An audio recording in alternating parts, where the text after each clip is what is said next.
ਨਾਜ਼ਰੀਨ, ਬਹੁਤ ਹੀ ਅਨੋਖੀ ਦਾਸਤਾਨ ਹੈ ਇੱਕ ਕਿ ਜਿਹੜੀ ਹਿੰਦੁਸਤਾਨ ਅਤੇ ਪਾਕਿਸਤਾਨ ਜਦੋਂ ਬਣਿਆ ਉਦੋਂ ਰੂਨਮਾ ਹੋਈ ਹੈ। ਪਰ ਉਹ ਦਾਸਤਾਨ ਦੇ ਵਿੱਚ ਦੋ ਐਸੇ ਹੀਰੋ ਹੋਏ ਨੇ ਪਰ ਉਹਨਾਂ ਦਾ ਨਾਂ ਜਿਹੜਾ ਕਿਤੇ ਦੂਰ ਦੂਰ ਤੱਕ ਨਜ਼ਰ ਨਹੀਂ ਆਉਂਦਾ। ਅਤੇ ਉਹ ਤੁਹਾਨੂੰ ਦੱਸਦੇ ਹਾਂ ਕਿ ਉਹ ਜਿਹੜੇ ਦੋ ਹੀਰੋ ਹਨ ਉਹਨਾਂ ਕੀ ਕਿਰਦਾਰ ਅਦਾ ਕੀਤਾ ਜਦੋਂ ਹਿੰਦੁਸਤਾਨ ਅਤੇ ਪਾਕਿਸਤਾਨ ਅਲੱਗ-ਅਲੱਗ ਹੋਏ ਨੇ।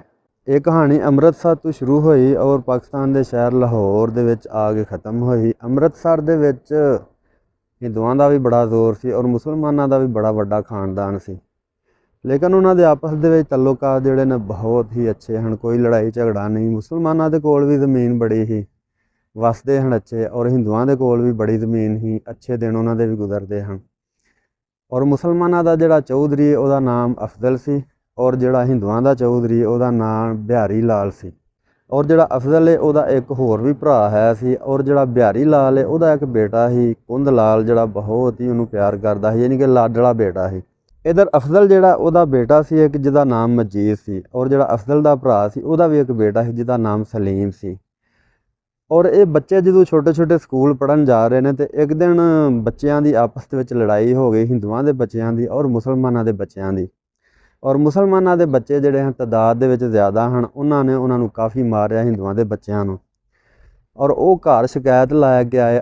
ਔਰ ਜਿਹੜਾ ਬਿਹਾਰੀ ਲਾ ਰਹੇ ਉਹਨੇ ਆਪਣੇ ਨੌਕਰ ਚਾਕਰ ਭੇਜੇ ਕਿ ਜਾਓ ਤੁਸੀਂ ਪਤਾ ਕਰ ਕੇ ਆਓ, ਕੋਈ ਬਦਤਮੀਜ਼ੀ ਉਹਨਾਂ ਕੀਤੀ, ਉਹਨਾਂ ਨੂੰ ਮਾਰ ਕੇ ਵੀ ਆਇਓ ਮੁਸਲਮਾਨਾਂ ਦੇ ਬੱਚਿਆਂ ਨੂੰ, ਕਿ ਉਹਨਾਂ ਕਿਉਂ ਸਾਡੇ ਬੱਚਿਆਂ ਨੂੰ ਮਾਰਿਆ। ਉਹ ਜਿਹੜੇ ਮੁਸਲਮਾਨਾਂ ਦੇ ਬੱਚੇ ਨੇ ਉਹ ਘਰ ਨਹੀਂ ਗਏ, ਉਹ ਟਰਾਈਆਂ ਕਰ ਰਹੇ ਨੇ ਉੱਥੇ ਕਿ ਉਹ ਹੁਣ ਜਿਹੜੇ ਬੰਦੇ ਆ ਰਹੇ ਨੇ ਉਹਨਾਂ ਜ਼ਾਹਰ ਵੱਡੇ ਬੰਦੇ ਲੈ ਕੇ ਆਉਣਗੇ ਅਤੇ ਉਹਨਾਂ ਦਾ ਮੁਕਾਬਲਾ ਅਸਾਂ ਕਿਵੇਂ ਕਰਨਾ।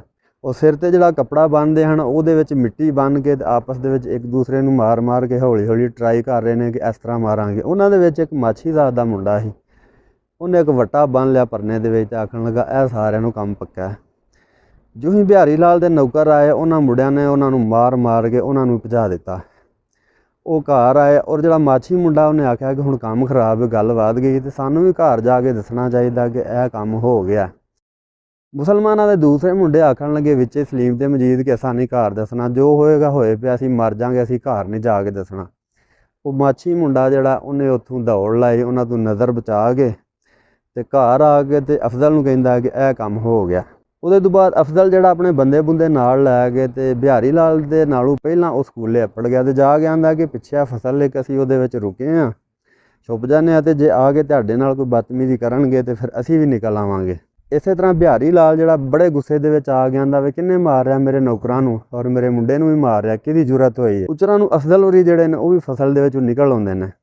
ਬਿਹਾਰੀ ਲਾਲ ਜਦੋਂ ਉਹਨਾਂ ਨੂੰ ਵਹਿੰਦਾ ਅਤੇ ਉਹ ਥੋੜ੍ਹਾ ਖਾਮੋਸ਼ ਹੋ ਜਾਂਦਾ ਅਤੇ ਅਫਜ਼ਲ ਨੇ ਆਖਿਆ ਬਈ ਬਿਹਾਰੀ ਲਾਲ ਗੱਲ ਇਸ ਤਰ੍ਹਾਂ ਕਿ ਬੱਚੇ ਆਪਸ ਦੇ ਵਿੱਚ ਲੜ ਪਏ ਨੇ ਅਤੇ ਹੁਣ ਇਹਦਾ ਮਤਲਬ ਇਹ ਨਹੀਂ ਕਿ ਅਸੀਂ ਇੱਕ ਦੂਸਰੇ ਦੇ ਸਿਰ ਖੋਲੀਏ ਜਾਂ ਝਗੜੀਏ, ਬੱਚਿਆਂ ਦੀ ਲੜਾਈ ਹੈ ਅਤੇ ਸਾਨੂੰ ਚਾਹੀਦਾ ਕਿ ਆਪਸ ਦੇ ਵਿੱਚ ਸਲੂਕ ਦੇ ਨਾਲ ਰਹਿਣਾ। ਚਲੋ ਮਸਲਾ ਜਿਹੜਾ ਉਹ ਰਫਾ ਦਫਾ ਹੋ ਗਿਆ, ਕੋਈ ਗੱਲਬਾਤ ਨਹੀਂ ਹੋਈ, ਕੋਈ ਅੱਗੋਂ ਲੜਾਈ ਨਹੀਂ ਹੋਈ, ਸਾਰੇ ਵਾਪਸ ਆ ਗਏ ਆਪਣੇ ਆਪਣੇ ਘਰਾਂ ਨੂੰ। ਔਰ ਬਿਹਾਰੀ ਲਾਲ ਜਿਹੜਾ ਨੂੰ ਇਸ ਗੱਲ ਦਾ ਬੜਾ ਗੁੱਸਾ ਸੀ, ਇੱਕ ਇਹ ਗੁੱਸਾ ਔਰ ਦੂਸਰਾ ਗੁੱਸਾ ਇਹ ਸੀ ਕਿ ਅਫਜ਼ਲ ਦੀ ਜਿਹੜੀ ਘੋੜੀ ਹੈ ਨਾ ਹਰ ਸਾਲ ਸਾਲਾਨਾ ਮੁਕਾਬਲਾ ਜਿੱਤ ਜਾਂਦੀ ਸੀ, ਬਿਹਾਰੀ ਲਾਲ ਦੀ ਜਿਹੜੀ ਘੋੜੀ ਉਹ ਹਾਰ ਜਾਂਦੀ ਸੀ। ਇੱਕ ਇਹ ਗੁੱਸਾ ਉਹਨੂੰ ਲੜਾਈ ਦਾ ਔਰ ਇੱਕ ਉਹ ਘੋੜੀ ਦਾ ਗੁੱਸਾ। ਅਫਜ਼ਲ ਦਾ ਕੋਈ ਬੜਾ ਕਰੀਬੀ ਦੋਸਤ ਸੀ, ਬਿਹਾਰੀ ਲਾਲ ਨੇ ਉਹਨੂੰ ਕੋਈ ਪੈਸਿਆਂ ਦਾ ਲਾਲਚ ਦਿੱਤਾ ਕਿ ਤੂੰ ਉਹ ਘੋੜੀ ਕਿਸੇ ਤਰ੍ਹਾਂ ਖੋਲ ਕੇ ਲਿਆ ਅਤੇ ਉਹਨੂੰ ਕਿਤੇ ਦੂਰ ਪਹੁੰਚਾ ਦਿਆਂਗੇ, ਆਉਣ ਵਾਲੇ ਸਾਲ ਦਾ ਜਿਹੜਾ ਮੁਕਾਬਲਾ ਉਹ ਅਸੀਂ ਜਿੱਤਾਂਗੇ, ਕਿਉਂਕਿ ਅਫਜ਼ਲ ਦੀ ਜਿਹੜੀ ਘੋੜੀ ਉਹ ਬੜੀ ਨਸਲੀ ਸੀ, ਉਹ ਕਿਸੇ ਘੋੜੇ ਨੂੰ ਵਧਣ ਨਹੀਂ ਦਿੰਦੀ। ਅਫਜ਼ਲ ਜਿਹੜਾ ਹਵੇਲੀ ਦੇ ਵਿੱਚ ਸੁੱਤਾ ਸੀ ਆਪਣੇ ਡੰਗਰਾਂ ਦੇ ਕੋਲ ਔਰ ਉਹ ਜਿਹੜਾ ਦੋਸਤ ਸੀ ਉਹਦਾ ਘੋੜੀ ਖੋਲ੍ਹਣ ਗਿਆ, ਉਹਨੇ ਕੰਧ ਟੱਪ ਕੇ ਜਾ ਕੇ ਅਤੇ ਘੋੜੀ ਦੇ ਪੈਰਾਂ ਦੇ ਵਿੱਚ ਜ਼ੰਜੀਰ ਜਿਹੜਾ ਲੱਗਾ ਸੀ ਉਹਨੂੰ ਤੋੜਨ ਦੀ ਕੋਸ਼ਿਸ਼ ਕਰ ਰਿਹਾ। ਉਤੋਂ ਬਾਰਿਸ਼ ਬੜੀ ਹੋ ਰਹੀ। ਅਫਜ਼ਲ ਕਿਤੇ ਉੱਠਿਆ ਪਿਸ਼ਾਬ ਕਰਨ ਅਤੇ ਜਦੋਂ ਬਾਦਲ ਦੀ ਚਮਕ ਪਈ ਉਹਨੂੰ ਮਹਿਸੂਸ ਹੋਇਆ ਕਿ ਘੋੜੀ ਦੇ ਪੈਰਾਂ ਦੇ ਵਿੱਚ ਕੋਈ ਬੰਦਾ ਬੈਠਾ ਹੈ। ਅਫਜ਼ਲ ਨੇ ਕੋਈ ਆਵਾਜ਼ ਨਹੀਂ ਦਿੱਤੀ, ਪਿੱਛੋਂ ਦੀ ਜਾ ਕੇ ਚੁੱਪ ਕਰਕੇ ਅਤੇ ਉਹਨੂੰ ਫੜ ਲਿਆ, ਜੱਫਾ ਮਾਰ ਲਿਆ ਘੁੱਟ ਕੇ। ਫਿਰ ਜਦੋਂ ਬੱਦਲ ਦੀ ਚਮਕ ਪਈ ਅਤੇ ਉਹਦੇ ਚਿਹਰੇ ਦੇ ਉੱਤੇ ਪਈ ਅਤੇ ਉਹਨੇ ਆਖਿਆ ਉਹ ਤੂੰ ਮੇਰਾ ਯਾਰ ਅਤੇ ਘੋੜੀ ਖੋਲ੍ਹਣ ਆਇਆ, ਤੂੰ ਘੋੜੀ ਦਿਨੇ ਆ ਕੇ ਲੈ ਜਾਣੀ ਸੀ ਮੇਰੇ ਕੋਲੋਂ, ਇਹ ਚੰਗੀ ਯਾਰੀ ਹੈ, ਤੂੰ ਚੋਰੀ ਕਰਨ ਆਇਆ। ਉਹ ਬੜੇ ਤਰਲੇ ਅਤੇ ਮਾਫੀਆਂ ਮੰਗੇ। ਅਫਜ਼ਲ ਨੇ ਆਖਿਆ ਕੋਈ ਤਰਲਾ ਕੋਈ ਮਾਫੀ ਨਹੀਂ, ਤੂੰ ਯਾਰ ਮਾਰ, ਅੱਜ ਤੋਂ ਬਾਅਦ ਨਾ ਤੂੰ ਮੇਰੇ ਮੱਥੇ ਲੱਗਣਾ ਅਤੇ ਨਾ ਮੈਂ ਤੇਰੇ ਮੱਥੇ ਲੱਗਣਾ, ਤੇਰਾ ਰਾਹ ਅਲੱਗ ਅਤੇ ਮੇਰਾ ਰਾਹ ਅਲੱਗ। ਔਰ ਇਸੇ ਤਰ੍ਹਾਂ ਜਿਹੜਾ ਸਲੀਮ ਸੀ ਉਹਦਾ ਵਾਲਦ ਜਿਹੜਾ ਸਲੀਮ ਦਾ ਰਿਸ਼ਤਾ ਕਰਨ ਵਾਸਤੇ ਗਿਆ ਕਿਤੇ ਦੂਰ ਪਿੰਡ, ਉਹਦਾ ਇੱਕ ਡਾਕਟਰ ਸੀ ਬੜਾ ਦੋਸਤ, ਉਹਦੀ ਬੇਟੀ ਦੇ ਨਾਲ ਸਲੀਮ ਦਾ ਰਿਸ਼ਤਾ ਕਰਨ ਗਿਆ। ਔਰ ਉਹ ਜਦੋਂ ਵਾਪਸੀ ਆਇਆ ਨਾ ਤੇ ਸਟੇਸ਼ਨ ਦੇ ਉੱਤੇ ਉਤਰਿਆ ਤੇ ਉਹਨੂੰ ਕਿਸੇ ਨੇ ਪਿੱਛੋਂ ਪਿਸਟਲ ਦਾ ਫਾਇਰ ਮਾਰ ਦਿੱਤਾ। ਮਤਲਬ ਕਿ ਹਿੰਦੁਸਤਾਨ ਔਰ ਪਾਕਿਸਤਾਨ ਅਲੱਗਾ ਹੋਣ ਦੇ ਬਣਨ ਦੇ ਜਿਹੜੇ ਕੰਮ ਹਨ ਉਹ ਸਟਾਰਟ ਹੋ ਚੁੱਕੇ ਹਨ। ਆਸਤਾ ਆਸਤਾ ਝੜਫਾਂ ਯਾਨੀ ਕਿ ਲੜਾਈਆਂ ਸ਼ੁਰੂ ਹੋ ਚੁੱਕੀਆਂ ਹਨ। ਉਹਨੂੰ ਕਿਸੇ ਫਾਇਰ ਮਾਰਿਆ, ਉੱਥੋਂ ਕੋਈ ਬੰਦਾ ਆਇਆ ਤੇ ਉਹਨੇ ਇਹਨਾਂ ਦੇ ਆ ਕੇ ਘਰ ਦੱਸਿਆ ਕਿ ਇਸ ਤਰ੍ਹਾਂ ਤੁਹਾਡੇ ਬੰਦੇ ਨੂੰ ਫਾਇਰ ਲੱਗ ਗਿਆ ਤੇ ਉਹ ਬੰਦਾ ਆ ਕੇ ਲੈ ਜਾਓ। ਸਲੀਮ ਤੇ ਮਜੀਦ ਜਿਹੜੇ ਨੇ ਦੋਵੇਂ ਘੋੜਿਆਂ ਤੇ ਬੈਠੇ ਨੇ, ਸਟੇਸ਼ਨ ਤੇ ਜਾਂਦੇ ਨੇ ਤੇ ਜਾ ਕੇ ਵੇਖਦੇ ਨੇ ਕਿ ਉਹ ਆਖਰੀ ਸਾਹ ਉਹਦੇ ਰਹਿੰਦੇ ਨੇ। ਤੇ ਉਹਨੇ ਆਖਿਆ ਵੀ ਗੱਲ ਇਸ ਤਰ੍ਹਾਂ, ਯਾਰ ਨਾ ਕਿਸੇ ਨੂੰ ਬਣਾਇਆ, ਮੈਨੂੰ ਮੇਰੇ ਯਾਰ ਨੇ ਪਿੱਛੋਂ ਫਾਇਰ ਮਾਰਿਆ ਤੇ ਆਪਣਾ ਆਪ ਨੂੰ ਸੰਭਲ ਕੇ ਜਾਇਓ, ਕੰਮ ਖਰਾਬ ਹੈ। ਯਾਨੀ ਕਿ ਕੰਮ ਸਟਾਰਟ ਹੋ ਗਿਆ, ਹਿੰਦੁਸਤਾਨ ਤੇ ਪਾਕਿਸਤਾਨ ਬਣਨ ਦਾ ਸ਼ੁਰੂ ਹੋ ਗਿਆ ਸੀ ਤੇ ਖੂਨ ਜਿਹੜਾ ਉਹ ਤੇ ਡੁੱਲਣਾ ਹੀ ਡੁੱਲਣਾ ਸੀ। ਉਹ ਜਿਹੜੇ ਬੰਦੇ ਦੇ ਕੋਲ ਸਲੀਮ ਦਾ ਵਾਲਦ, ਉਹਨਾਂ ਆਖਿਆ ਵੀ ਗੱਲ ਇਸ ਤਰ੍ਹਾਂ ਕਿ ਜੇ ਤੇ ਅਸੀਂ ਸ਼ਾਮ ਤੱਕ ਆ ਗਏ ਵਾਪਸ ਤੇ ਅਸੀਂ ਬੰਦਾ ਆਪਣਾ ਲੈ ਜਾਵਾਂਗੇ, ਜੇ ਬਚ ਗਿਆ, ਅਗਰ ਨਹੀਂ ਬਚਦਾ ਤੇ ਇਹਨੂੰ ਸਪੁਰਦੇ ਖਾਕ ਕਰ ਦੇ। ਕਿਉਂਕਿ ਪਿੱਛੋਂ ਸੁਨਾਹ ਦੇ ਸੁਨਾਹ ਆ ਰਹੇ ਹਨ ਕਿ ਜਿਹੜੀ ਹਵੇਲੀ ਹੈ ਨਾ ਅਫਜ਼ਲ ਦੀ, ਉਹਦੇ 4 ਚੁਫੇਰੇ ਯਾਨੀ ਕਿ ਘੇਰਾ ਪਾਇਆ ਗਿਆ, ਹਿੰਦੂਆਂ ਨੇ ਘੇਰਾ ਪਾਇਆ ਤੇ ਬਹੁਤ ਹਾਲਾਤ ਖਰਾਬ ਨੇ ਕਿ ਜਿਹਦੇ ਵਿੱਚ ਬੀਬੀਆਂ ਵੀ ਨੇ ਤੇ ਉਹਨਾਂ ਨੂੰ ਜ਼ਲੀਲ ਕਰਨ ਦੀ ਕੋਸ਼ਿਸ਼ ਕੀਤੀ ਜਾ ਰਹੀ ਹੈ। ਸਲੀਮ ਤੇ ਮਜੀਦ ਉੱਥੋਂ ਚੱਲੇ ਤੇ ਜਾ ਕੇ ਵੇਖਿਆ ਕਿ ਹਵੇਲੀ ਦੇ ਬਾਹਰੋਂ ਯਾਨੀ ਕਿ ਆਵਾਜ਼ ਆ ਰਹੀ ਹੈ ਜਾਏ ਹਿੰਦ ਦੀ, ਔਰ ਅੰਦਰੋਂ ਅੱਲਾਹੁ ਅਕਬਰ ਦੀ ਆਵਾਜ਼ ਆ ਰਹੀ ਹੈ। ਸਲੀਮ ਜਿਹੜਾ ਜੋਸ਼ੀਲਾ ਸੀ, ਜੋਸ਼ ਵਾਲਾ ਸੀ, ਅੱਗੇ ਵਧਿਆ ਤੇ ਮਜੀਦ ਨੇ ਆਖਿਆ ਕਿ ਕੀ ਕਰੂੰਗੇ। ਉਹਨੇ ਆਖਿਆ ਕਿ ਅਸੀਂ ਦੋਵਾਂ ਅਸਾਂ ਵੀ ਮਰਨਾ ਹੀ ਹੈ, ਬਚਾ ਤੇ ਸਾਡਾ ਨਹੀਂ ਹੋਣਾ। ਉਹਨੇ ਆਖਿਆ ਕਿ ਨਹੀਂ, ਇਸ ਤਰ੍ਹਾਂ ਗੱਲ ਨਹੀਂ, ਅਸੀਂ ਦੋਵਾਂ, ਅਸੀਂ ਅਗਰ ਕਿਸੇ ਤਰੀਕੇ ਦੇ ਨਾਲ ਆਪਣੀ ਜਾਨ ਜਿਹੜੀ ਇਸਤੇਮਾਲ ਕਰੀਏ ਸਾਡੀ ਜਾਨ ਹੋ ਸਕਦਾ ਬਚ ਜੇ ਔਰ ਅਸੀਂ ਕੋਈ ਕੰਮ ਕਰ ਜਾਈਏ। ਉਹਨੇ ਆਖਿਆ ਫਿਰ ਕੀ ਕਰੀਏ। ਮਜੀਦ ਨੇ ਆਖਿਆ ਕਿ ਮਸਜਿਦ ਦੇ ਉੱਤੇ ਕੋਈ 5-7 ਸਿੱਖ ਚੜ੍ਹੇ ਹਨ ਕਿ ਜਿਹੜੇ ਉੱਤੋਂ ਫਾਇਰਿੰਗ ਕਰਦੇ ਹਨ ਤੇ ਮਤਲਬ ਨੇੜੇ ਕੋਈ ਚੀਜ਼ ਨਹੀਂ ਹਨ ਆਉਣ ਦਿੰਦੇ। ਆਖਿਆ ਕਿ ਪਹਿਲਾਂ ਇਹਨਾਂ ਦਾ ਕੋਈ ਬੰਦੋਬਸਤ ਕੀਤਾ ਜਾਏ ਤੇ ਫੇਰ ਉਜਰਾ ਨੂੰ ਜਿਹੜਾ ਮਾਛੀ ਮੁੰਡਾ ਸੀ ਉਹ ਵੀ ਆ ਗਿਆ, ਜਿਹੜਾ ਉਹਨਾਂ ਦਾ ਦੋਸਤ ਸੀ। ਉਹਦੇ ਕੋਲ ਕੋਈ ਚੰਦ ਗੋਲੀਆਂ ਤੇ ਕੋਈ ਪਿਸਤੌਲ ਹੈ ਸੀ। ਉਹਨੇ ਆਖਿਆ ਕਿ ਇਹ ਮੈਨੂੰ ਥੋੜ੍ਹਾ ਜਿਹਾ ਮਾਲ ਮਿਲਿਆ, ਮੇਰੇ ਕੋਲ ਹੋਰ ਤੇ ਕੋਈ ਚੀਜ਼ ਨਹੀਂ। ਮਜੀਦ ਆਖਣ ਲੱਗਾ ਕਿ ਠੀਕ ਹੈ, ਤੁਸੀਂ ਦੋਵੇਂ ਥੱਲੇ ਖਲੋਵੋ ਤੇ ਮੈਂ ਹੁਣ ਮਸਜਿਦ ਦੇ ਉੱਤੇ ਜਾਣਾ। ਮਜੀਦ ਜਿਹੜਾ ਪੌੜੀ ਦੇ ਉੱਤੋਂ ਚੜ੍ਹ ਕੇ ਤੇ ਉਹਨੇ ਜਿਹੜੀਆਂ ਕੋਈ ਗੋਲੀਆਂ ਉਹਦੇ ਕੋਲ ਹੈ ਹਨ ਪਿਸਟਲ ਦੇ ਵਿੱਚ, ਉਹ ਮਾਰੀਆਂ, ਜਿਹੜੀਆਂ ਕੋਈ 10-12 ਹੈ ਸਨ ਉਹਨਾਂ ਨੂੰ ਜਿਹੜੇ ਉੱਤੇ ਹਨ।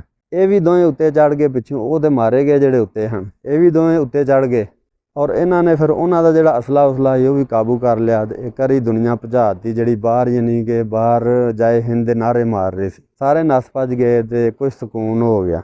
ਵਕਤ ਗੁਜ਼ਰਦਾ ਗਿਆ, ਉਸ ਵਕਤ ਸੁਣਨ ਦੇ ਵਿੱਚ ਇਹ ਆਇਆ ਕਿ ਜਿੱਧਰ ਜਿੱਧਰ ਜਾਣਾ ਹੈ ਲੋਕਾਂ, ਯਾਨੀ ਕਿ ਇੱਧਰੋਂ ਜਿਹੜੇ ਹਿੰਦੂ ਨੇ ਉੱਧਰ ਚਲੇ ਗਏ ਔਰ ਜਿਹੜੇ ਮੁਸਲਮਾਨ ਨੇ ਉੱਧਰੋਂ ਇੱਧਰ ਵੀ ਆਏ, ਲੇਕਿਨ ਅੰਮ੍ਰਿਤਸਰ ਦੇ ਜਿਹੜੇ ਮੁਸਲਮਾਨ ਹਨ ਉਹ ਆਪਣਾ ਪਿੰਡ ਨਹੀਂ ਹਨ ਛੱਡਦੇ। ਇਹ ਫਿਰ ਜਿਹੜੀ ਰਿਪੋਰਟ ਉਸ ਵਕਤ ਦੀ ਜਿਹੜੀ ਆਰਮੀ ਸੀ ਉਹਦੇ ਤੱਕ ਗਈ ਕਿ ਇਸ ਤਰ੍ਹਾਂ ਅੰਮ੍ਰਿਤਸਰ ਦੇ ਵਿੱਚ ਜਿਹੜੇ ਮੁਸਲਮਾਨ ਨੇ ਉਹ ਪਿੰਡ ਆਪਣਾ ਨਹੀਂ ਛੱਡਦੇ, ਤਾਂ ਕਿਵੇਂ ਛਡਾਇਆ ਜਾਏਗਾ। ਉੱਥੇ ਫਿਰ ਆਰਮੀ ਆਈ, ਉੱਧਰੋਂ ਸਲੀਮ ਤੇ ਮਜੀਦ ਤੇ ਜਿਹੜਾ ਮਾਛੀ ਮੁੰਡਾ ਸੀ ਇਹ ਯਾਨੀ ਕਿ ਦਿਫਾਅ ਵਾਸਤੇ ਉਸ ਹਵੇਲੀ ਦੇ ਦਿਫਾਅ ਵਾਸਤੇ ਖੜੇ ਹਨ। ਜਿਹੜਾ ਮਜੀਦ ਇਹਨੇ ਉਹਨਾਂ ਦੀ ਗੱਡੀ ਦੇ ਉੱਤੇ ਮਿਜ਼ਾਈਲ ਮਾਰਿਆ ਜਿਹੜੀ ਆਰਮੀ ਆਈ ਹੈ, ਔਰ ਮਿਜ਼ਾਈਲ ਜਿਹੜਾ ਗੱਡੀ ਤੋਂ ਸਾਈਡ ਤੇ ਵੱਜ ਗਿਆ, ਉਹਨਾਂ ਅੱਗੋਂ ਗੋਲੀਆਂ ਮਾਰੀਆਂ ਨੇ ਤੇ ਜਿਹੜਾ ਮਜੀਦ ਹੈ ਉਹਨੂੰ ਗੋਲੀ ਲੱਗ ਗਈ ਲੱਤ ਦੇ ਉੱਤੇ, ਔਰ ਜਿਹੜਾ ਸਲੀਮ ਸੀ ਉਹਦੇ ਉੱਤੇ ਮਸਜਿਦ ਦੀ ਦੀਵਾਰ ਡਿੱਗੀ, ਉਹਦਾ ਥੱਲੇ ਪੈਰ ਆ ਗਿਆ ਸੀ। ਉਹ ਜਿਹੜਾ ਮਾਛੀ ਮੁੰਡਾ ਨਾ ਉੱਥੋਂ ਜਾਨ ਬਚਾ ਕੇ ਨੱਸਿਆ। ਜਿਉਂ ਹੀ ਉਹ ਬਾਹਰ ਪਿੰਡੂ ਚਲਾ ਗਿਆ ਤੇ ਜਦੋਂ ਉਹ ਫੌਜ ਚਲੀ ਗਈ ਇਹ ਕੰਮ ਮੁੱਕ ਗਿਆ। ਜੀਤ ਜਿਹੜੇ ਹਨ ਸਾਰੇ ਉਹਨਾਂ ਦੇ ਸ਼ਹੀਦ ਹੋ ਗਏ, ਮੁਸਲਮਾਨਾਂ ਦੇ ਜਿੰਨੇ ਵੀ ਹੈ ਹਨ, ਇਹ 3 ਫਰਾਦ ਜਿਹੜੇ ਨੇ ਬਸ ਬਚੇ ਨੇ। ਉਹ ਜਦੋਂ ਮਾਛੀ ਮੁੰਡਾ ਜਦੋਂ ਫੌਜ ਚਲੀ ਗਈ ਵਾਪਸ ਤੇ ਆਇਆ ਤੇ ਉਹਨੇ ਉਹ ਮਜੀਦ ਨੂੰ ਕੱਢਿਆ ਉੱਥੋਂ, ਮਤਲਬ ਦੀਵਾਰ ਉਹਦੇ ਉੱਤੇ ਡਿੱਗੀ ਸੀ, ਪੈਰ ਥੋੜ੍ਹਾ ਜਿਹਾ ਥੱਲੇ ਆਇਆ ਸੀ, ਉਹਨੂੰ ਚੁੱਕ ਕੇ ਤੇ ਪਿੰਡੂ ਬਾਹਰ ਇੱਕ ਫਸਲ ਦੇ ਵਿੱਚ ਰੱਖ ਕੇ ਆਇਆ, ਬੇਹੋਸ਼ ਸੀ। ਫਿਰ ਉਹਨੇ ਆ ਕੇ ਮਜੀਦ ਨੂੰ ਚੁੱਕ ਕੇ ਖੜਿਆ, ਹੋਸ਼-ਹਾਸ਼ ਕਰਾਈ। ਮਾਛੀ ਮੁੰਡੇ ਨੇ ਉੱਥੇ ਉਹਨਾਂ ਨੂੰ ਹੋਸ਼-ਹਾਸ਼ ਕਰਾਈ ਤੇ ਉਹਨਾਂ ਆਖਿਆ ਵੀ ਰਿਹਾ ਤਾਂ ਕੱਖ ਨਹੀਂ, ਹੁਣ ਪਿੰਡ ਸਾਨੂੰ ਛੱਡਣਾ ਹੀ ਪੈਣਾ ਤੇ ਇੱਕ ਵਾਰੀ ਜਿਹੜਾ ਬਿਹਾਰੀ ਲਾਲ ਜਿਹੜਾ ਪਿੰਡ ਦਾ ਸੀ ਉਹਨੂੰ ਜ਼ਰੂਰ ਅਸਾਂ ਮਿਲਣਾ।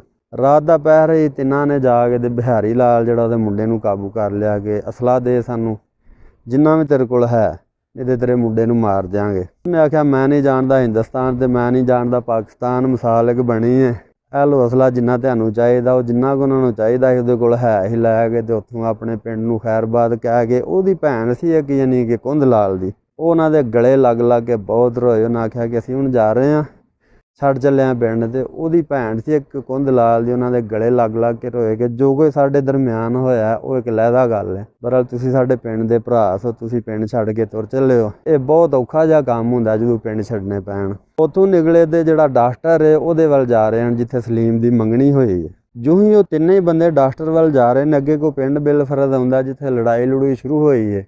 ਫੈਰੰਗ ਫੁਰੰਗ ਕਰਦੇ ਨੇ ਤੇ ਲੜਾਈ ਜਿਹੜੀ ਖ਼ਤਮ ਹੋ ਜਾਂਦੀ ਹੈ। ਕੋਈ ਸਿੱਖ ਨੇ ਕੋਈ ਮੁਸਲਮਾਨ ਨੱਸ ਨੁੱਸ ਜਾਂਦੇ ਨੇ ਡਰਦੇ। ਕਾਫੀ ਅੱਗੇ ਚਲੇ ਗਏ ਤੇ ਇੱਕ ਬੰਦਾ ਘੋੜੇ ਤੇ ਨੱਸਾਂ ਹੁੰਦਾ ਆਵਾਜ਼ਾਂ ਦੇ ਰਿਹਾ ਪਿੱਛੋਂ ਕਿ ਮੇਰੀ ਗੱਲ ਸੁਣ ਦਿਓ।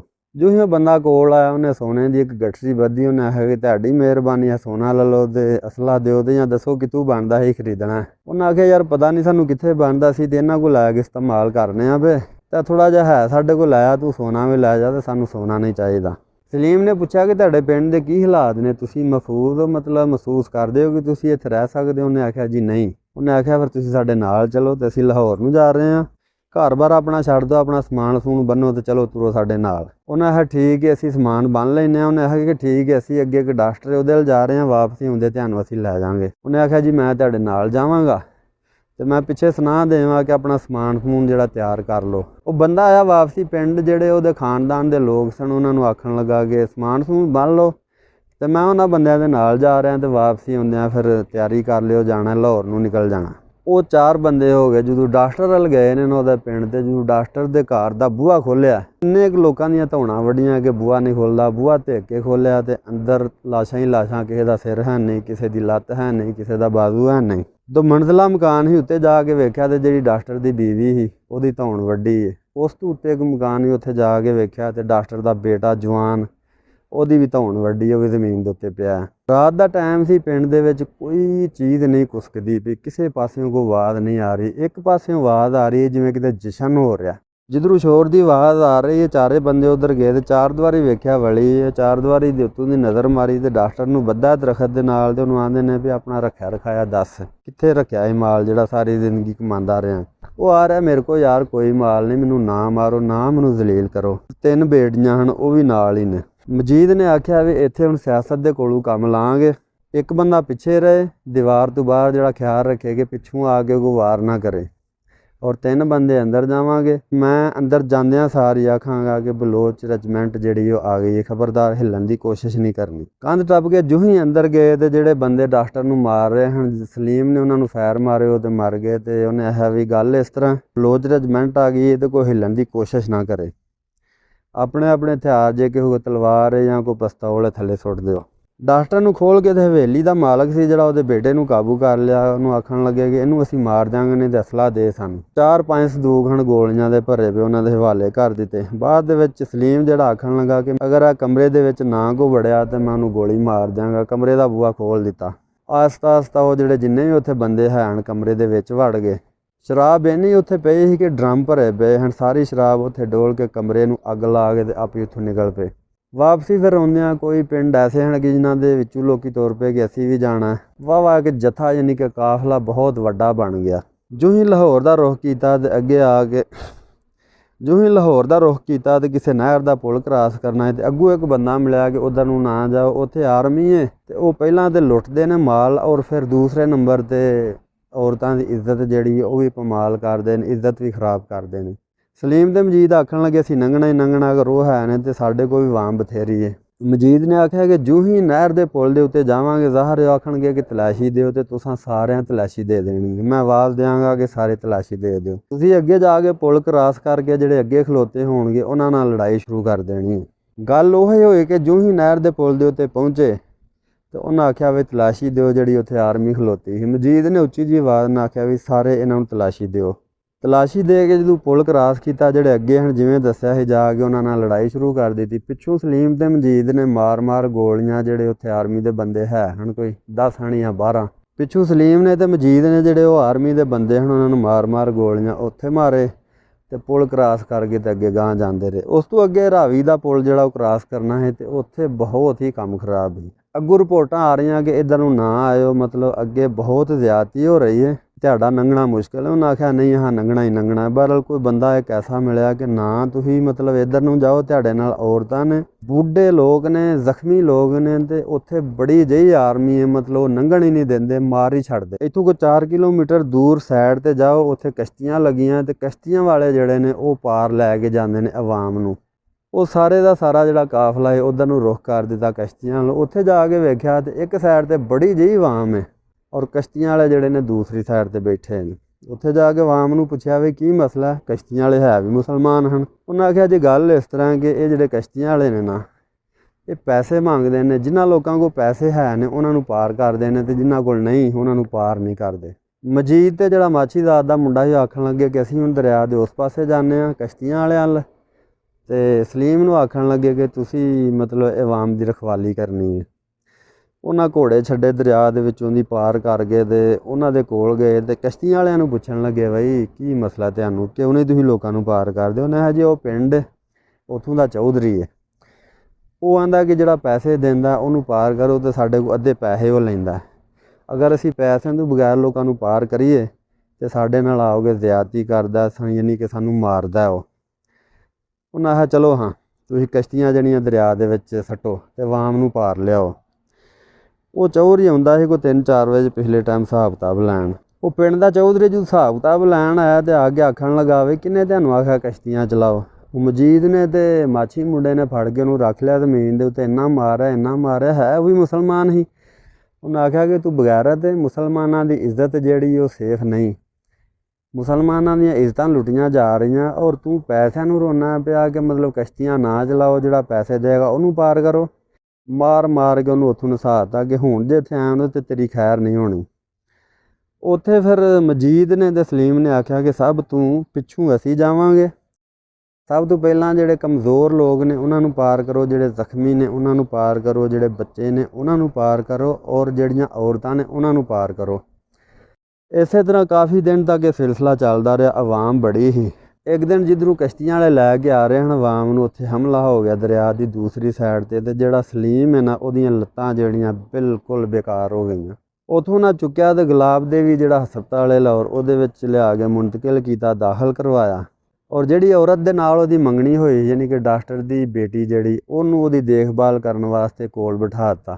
ਔਰ ਉਹ ਜਿਹੜਾ ਡਾਕਟਰ ਹੈ ਉਹਨੇ ਆਪਣੀ ਬੇਟੀ ਨੂੰ ਪੁੱਛਿਆ ਕਿ ਤੇਰਾ ਕੀ ਇਰਾਦਾ ਹੁਣ, ਮਤਲਬ ਇਹ ਤੇ ਲੱਤਾਂ ਤੋਂ ਬੇਕਾਰ ਹੋ ਚੁੱਕਿਆ ਤੇ ਤੂੰ ਇਹਦੇ ਨਾਲ ਸ਼ਾਦੀ ਕਰ ਲਏਂਗੀ? ਉਹਨੇ ਕਿਹਾ ਬਾਜੀ ਤੁਸੀਂ ਮੇਰੀ ਮੰਗਣੀ ਕੀਤੀ ਤੇ ਜੋ ਵੀ ਮੇਰੇ ਨਸੀਬਾਂ ਦੇ ਵਿੱਚ ਹੈ ਨਾ, ਮੈਂ ਹੁਣ ਇਹਦੇ ਨਾਲ ਸ਼ਾਦੀ ਕਰਾਂਗੀ।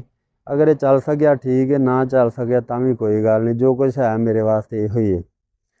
ਵਕਤ ਗੁਜ਼ਰਦਾ ਗਿਆ ਆਸਤਾ ਉਹ ਜਿਹੜੀਆਂ ਵਿਸਾਖੀਆਂ ਦੇ ਨਾਲ ਉਹ ਤੁਰਦਾ ਸੀ। ਇੱਕ ਦਿਨ ਉਹ ਜਿਹੜੀ ਕੁੜੀ ਉਹਨੇ ਵਿਸਾਖੀਆਂ ਕਿਤੇ ਛਪਾ ਦਿੱਤੀਆਂ ਤੇ ਉਹਨੇ ਆਖਿਆ ਮੈਂ ਪਿਸ਼ਾਬ ਕਰਨਾ। ਉਹਨੇ ਆਖਿਆ ਉੱਠੋ ਤਾਂ ਮੈਂ ਤੁਹਾਡੇ ਨਾਲ ਆਸਰਾ ਕਰਨੀ ਆ। ਉਹਨੇ ਆਖਿਆ ਵਿਸਾਖੀਆਂ ਤੋਂ ਬਗੈਰ ਮੈਂ ਕਿਵੇਂ ਤੁਰਾਂਗਾ? ਉਹਨੇ ਆਖਿਆ ਨਹੀਂ ਮੈਂ ਤੁਹਾਡੇ ਨਾਲ ਆ, ਮੈਂ ਆਸਰਾ ਕਰਨੀ ਆ। ਉਹ ਆਸਤਾ ਉਹਨੂੰ ਲੈਟਰੀਨ ਦੇ ਵਿੱਚ ਲੈ ਗਈ। ਇਸੇ ਤਰ੍ਹਾਂ ਆਸਤਾ ਸਲੀਮ ਜਿਹੜਾ ਨਾ ਉਹਦੀਆਂ ਲੱਤਾਂ ਬਿਲਕੁਲ ਜਿਹੜੀਆਂ ਨੇ ਠੀਕ ਹੋ ਗਈਆਂ ਨੇ। ਉੱਧਰੋਂ ਜਿਹੜਾ ਮਜੀਦ ਉਹ ਆਰਮੀ ਦੇ ਵਿੱਚ ਪਹਿਲਾਂ ਹੀ ਭਰਤੀ ਸੀ, ਪਾਕਿਸਤਾਨ ਬਣਨ ਤੋਂ ਪਹਿਲਾਂ ਹੀ ਭਰਤੀ ਸੀ, ਫੌਜ ਦੇ ਵਿੱਚ ਉਹ ਨੌਕਰ ਹੋਇਆ ਸੀ। ਤਾਂ ਉਹਨੇ ਸਲੀਮ ਨੂੰ ਆਖਿਆ ਸੀ ਕਿ ਅਸੀਂ ਆਪਣੀ ਜਾਨ ਅਗਰ ਕਿਸੇ ਤਰੀਕੇ ਦੇ ਨਾਲ ਇਸਤੇਮਾਲ ਕਰਾਂਗੇ ਤਾਂ ਸਾਡੀ ਜਾਨ ਕੰਮ ਆਏਗੀ ਔਰ ਅਸੀਂ ਕੁਛ ਕਰ ਜਾਵਾਂਗੇ, ਕਿਉਂਕਿ ਉਹਦੇ ਕੋਲ ਕੋਈ ਗੱਲਾਂ ਬਾਤਾਂ ਹੈ ਹਨ ਜਿਹੜੀਆਂ ਉਹਨੇ ਫੌਜ ਦੇ ਵਿੱਚੋਂ ਸਿੱਖੀਆਂ ਹਨ ਕਿ ਦੁਸ਼ਮਣ ਦਾ ਮੁਕਾਬਲਾ ਕਿਸ ਤਰ੍ਹਾਂ ਕਰੀਦਾ। ਉਹ ਫੌਜ ਦਾ ਕਪਤਾਨ ਬਣ ਗਿਆ ਹੈ। ਔਰ ਉਹ ਆਇਆ ਹਸਪਤਾਲ ਤੇ ਉਹਨੇ ਆਖਿਆ ਕਿ ਸਾਡੀ ਫੌਜ ਜਾ ਰਹੀ ਹੈ ਪਾਕਿਸਤਾਨ ਦੇ ਸ਼ਹਿਰ ਕੋਇਟਾ ਦੇ ਵਿੱਚ ਤੇ ਤੂੰ ਦਰਵਾਜ਼ੇ ਦੇ ਅੱਗੇ ਖਲੋ ਤੇ ਸਾਰੀ ਫੌਜ ਜਿਹੜੀ ਉਹ ਤੈਨੂੰ ਸਲਾਮੀ ਕਰਕੇ ਜਾਏਗੀ, ਕਿਉਂਕਿ ਤੇਰੀ ਸਟੋਰੀ ਮੈਂ ਸਾਰੀ ਫੌਜ ਨੂੰ ਸੁਣਾਈ ਹੈ। ਤੇ ਆਂਦੇ ਨੇ ਕਿ ਅਸੀਂ ਵੇਖਣਾ ਚਾਹੁੰਦੇ ਹਾਂ ਤੇ ਤੈਨੂੰ ਸਲਾਮ ਕਰਕੇ ਜਾਣਗੇ। ਤੇ ਨਾਜ਼ਰੀਨ ਇਸ ਤਰ੍ਹਾਂ ਫਿਰ ਸਲੀਮ ਜਿਹੜਾ ਬੂਹੇ ਦੇ ਅੱਗੇ ਖਲੋਤਾ ਔਰ ਪੂਰੀ ਦੀ ਪੂਰੀ ਫੌਜ ਉੱਥੋਂ ਦੀ ਲੰਘੀ ਉਹਨੂੰ ਸਲਾਮ ਕਰਕੇ ਤੇ ਗਈ।